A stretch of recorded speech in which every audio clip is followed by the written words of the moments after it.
I'm pretty sure it will not do anything. Good. So we'll start talking about the cooking, and we'll start with the wet cooking. Okay.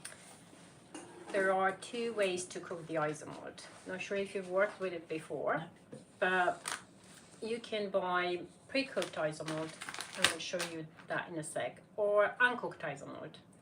And the Isomalt is a synthetic sugar, so it behaves a little bit better than the usual granulated sugar. So it's not so sensitive to humidity. It can be rewarmed for many times, so you can reuse it without risking that crystallization. So it's a better sugar to work with because it's more flexible. But when it comes to the cooking method, we've got the dry method and the wet method. Right? With the dry method, that's a bit sensitive because you practically start melting the sugar gradually with low temperatures, and then it will reach at one point the boiling temperature, so it'll start boiling. The purpose of cooking is to bring the sugar solution to 165 degrees Celsius, and that's when we say that it is practically cooked.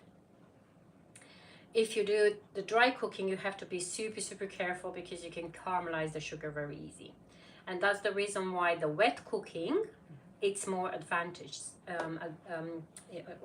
advantage to use. The only downside is that you cannot use tap water because tap water contains minerals, and they will also put that amber shade into your sugar. So you need some distilled water. The distilled water doesn't have any minerals. So that's really the only reason why we use the distilled water, just because we want to get a clear finishing on the Isomalt. If you don't really need a clear Isomalt, if you want to color the Isomalt, then it will make no difference if you use the tap water versus the distilled water. Okay. But if you want to get the clear finishing, then you have to go for the distilled water. Now, quantity-wise, there isn't a precise recipe. You should put so much water, so much sugar, because you might decide to cook more or less Isomalt. All you have to aim for is to get a wet sand consistency. So, for example, if I would start by just pouring the water, and I'm only going to put about, I don't know, 30-40 milliliters grams in here, and I've got 500 grams of Isomalt in here. I'm going to pour this Isomalt over. In the past, this Isomalt used to come in larger granulars, but over the last 2 months, I've noticed that they've started to make the sugar finer and finer. I think there is a reason behind, because this synthetic sugar impacts the body in a different way than the usual sugar does.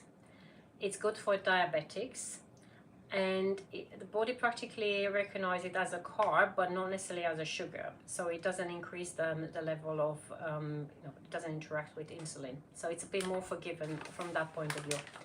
But from that perspective, there is a downside because it can create intestinal discomfort.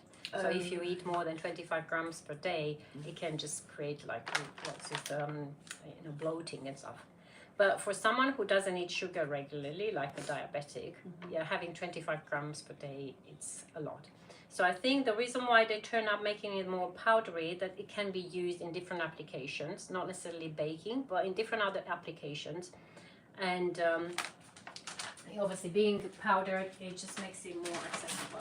Just to show you how it used to look in the past, the granulars are much bigger in size. Yeah. But I've used this a lot. There is no difference in quality. It's just the fact that this is more powdery than the other. So if you will buy yourself and you come across with different granulations, don't worry. Yeah. Okay. And also don't aim for a particular brand. Some of them might be more expensive, some cheaper. We do sell as well, like packaging in, along with our sugar work kit. But there isn't a difference. It's like with the granulated and caster sugar, you might have preferences, but all sugars work pretty much the same. So I've got my water in here, and literally, or here is like a, as I said, wet sand consistency. Now I think it's a little bit too dry, so I'm going to add more water. And what I've noticed, because now it's more powdery, it tends to get more water than it used to take before, when it was in large granules. But all I have to do is just to put as much water as I think will work. Now in case that you put too much water, that's no problem. The water will evaporate. So imagine you cook the isomalt up to 165 degrees. So the water starts evaporating at 100 degrees. So from 100 to 165, all the water will be gone. But having this moisture, it will help you speeding up the process of cooking. So we'll put the plate on. We'll start cooking with like high temperature. So my plate goes up to 2000 watts, but if I look at the temperature now, it's about 140 degrees. Now I really don't know what kind of plate you are going to use for cooking. You can use any kind of heating source. I intend to use my induction plate quite a lot for cooking, baking, like preparing different things for baking, because it's very convenient. The heat goes right underneath the pot, so everything is very easy to maneuver. Now if, for example, you use a gas cooker, the gas intends to heat up the side of the pot, and then you can get lots of caramelization on the side. That's not a great thing, but if that's the only source you've got, lower the flame so it gets underneath the pot, and then just probably the cooking process will take a little bit longer, but you will be safer. I have induction, so I can follow you on. Yeah, that's good. So as I said, if it's ceramic, electric, gas, any kind of heating source will work, but the ideal one will be the induction plate. Okay. Now because you've got one, that's going to be fine, and I will not need to stress too much on what kind of pots you should use, because all the induction plate pots are based on stainless steel, and some of them on copper. They might have now some Teflon coating, but that's not good. So you have to stick to stainless steel or copper, but stainless steel works perfectly. And it's not just for the pots, also for your utensils. If you use a whisk or a spoon, whatever you use to stir, it should be stainless steel. And all should be very clean, because any traces of little bits of something which you've prepared before into the pot can make the isomalt to turn up amber. So to make it clear, you have to use clear equipment, and it all should be stainless steel. Wood is also good. So say for example to stir, you can use a wooden spatula, but the wood might trace some color onto the isomalt. So that's the reason why we prefer to stick to stainless steel throughout. Okay. Now I know you said about the fact that you've got an induction plate, but I would just say, in case that you think you've got too many crumbles on the side of the pan and you want to clean the pan, then you get a brush and some cold water. This is just tap water, but it's literally just to remove the... So you just bring it down from the sides. Exactly, I'm just cleaning, just in case, I don't know, the side of the pot intends to get super, super hot. I want to make sure that it's all nice and good. Now at this point, my sugar solution is quite hot, of course. It started to bubble. I've got lots of steam coming through. Up to about 125 degrees Celsius, I will have lots of steam coming through, but then the amount of steam will lower. Less and less steam, because obviously the water will start evaporating, will be less and less water in here. I'm going to insert my thermometer, and I will carry on cooking to 165 degrees. But obviously the thermometer is cold, so I have to just be careful, just touch a little bit, try to help that thermometer to go with the temperature of the liquid, and then I'm going to place it in. Any kind of thermometer, as long as it's an inserted thermometer, will work. The infrared only takes the temperature of the top. Oh, right. So something to insert, either jam thermometer, the electronic thermometers, which you can push in, they're also fine. And all we have to do now is just to wait carefully for the temperature to go up to 165 degrees. Now what I sometimes do, if I've got just, I require just a small amount of isomalt, I intend to go to 165, keep some clear isomalt, and then drop the temperature, wait till it cools down to 145, add the color, and then cook again to 165. so that I don't have to restart the process of cooking, if that makes sense. Right. Yeah. So that's something which you can do. So you cook to 165, store whatever you want as a clear, and then leave it to cool down to 145, put your color, and then just restart the cooking to 165. Now when it's going to get to the right temperature, there are a few methods of storing. Okay. Depending on what you are planning to do with the isomalt, if you want to cook it and just use it later, say for example you get a silicone mold with small cavities and you can pour inside, you can leave them to cool, and literally you get those kind of pellets, okay, colored or clear.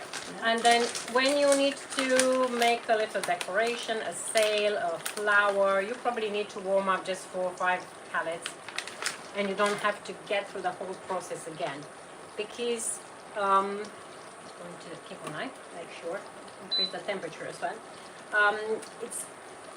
If you cook a lot of isomalt, you might put some moisture in the room, and moisture is not a good friend with sugar, as you know. So you might decide to cook in one day and do your decorations in the other day. Once you've got your isomalt cooked, you can put it on the side in an airtight container or a bag, and it will just keep for years. Okay. As long as you've cooked it that once to what, 165? Yeah, 165, yeah. With a break at 145 if you want to put the color. And with the color, liquid colors are the best. If you get any of the gel colors, they will also work, but they are not the ideal colors to work with. Just liquid colors will work the best. Or you can get dust colors, and some of them are professional use, so they've got really, really nice power to color your sugar. But the dust will also be diluted with a drop of hot water, so we will turn up like a liquid color. So I've got already 150, just about to reach the right temperature. So I'm going to pour my clear isomalt onto my cup. My surface is very cold, it's granite, so I just want to protect the... Yeah. This is practically a Pyrex jug, so it should be heat proof, but I just want to be on the safe side. I also have got different silicone pots, which I intend to use quite a lot to maneuver the isomalt when it's when I start, working with it. So that's 160, not very much time left.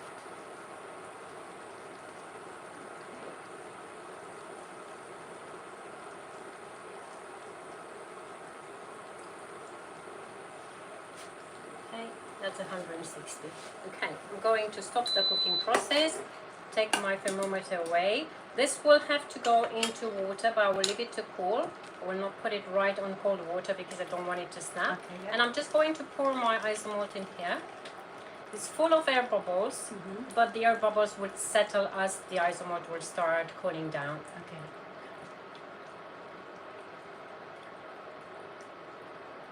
Okay, so just carry on pouring.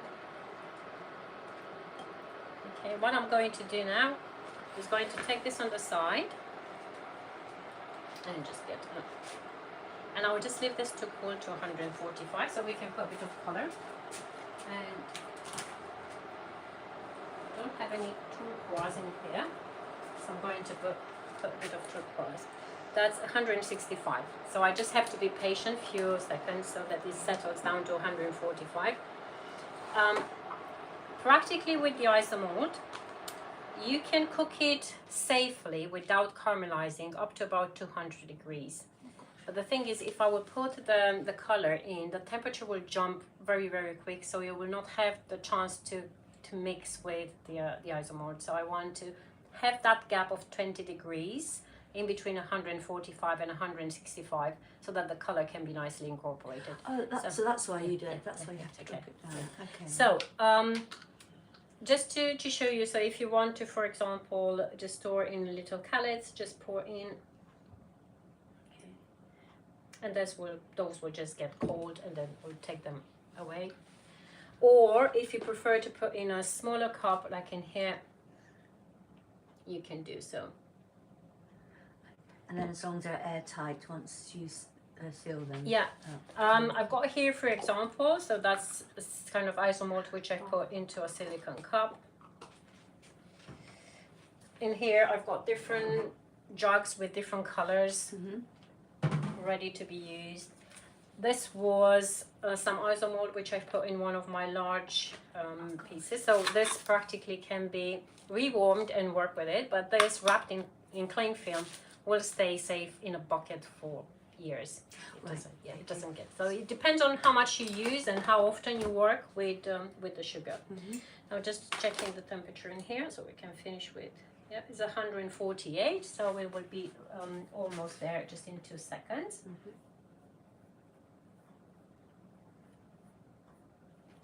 Okay, just going to put this back. Just going to.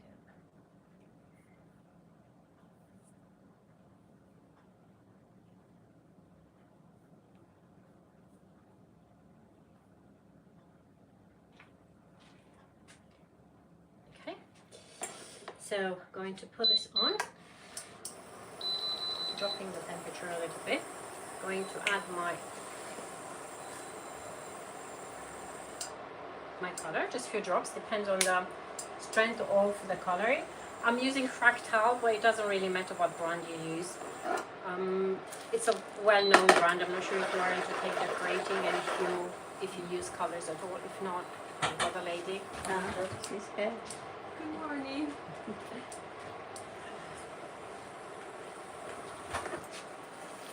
So we're just going to cook now. So it's got 140. The case is 140. Yeah.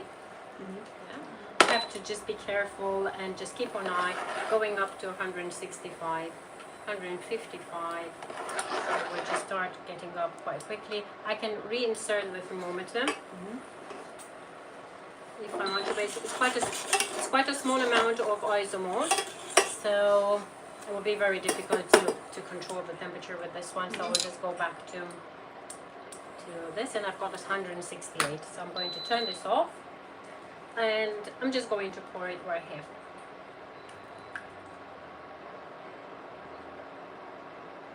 Good. Just going to get the wooden stick there. Now all the pot and the thermometer, they will go in a sink. I'm going to pour water into here, all the sugar will dissolve, so the cleaning process will be super easy. Okay, so that's with the cooking. Now we'll clear up the table and we'll start working with what we've already cooked.